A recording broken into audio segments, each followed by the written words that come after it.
O meu animal imaginario vive no deserto e, por suposto, cerca dun oasis.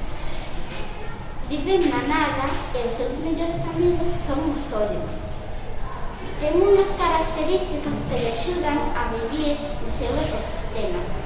Entre elas, a súa pelaxe, que é de cor branca e rosa.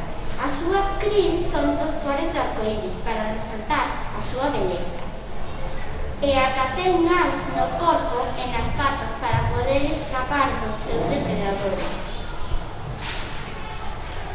Ten os órganos e por último, ten os órganos dos sentidos moi desarrollados.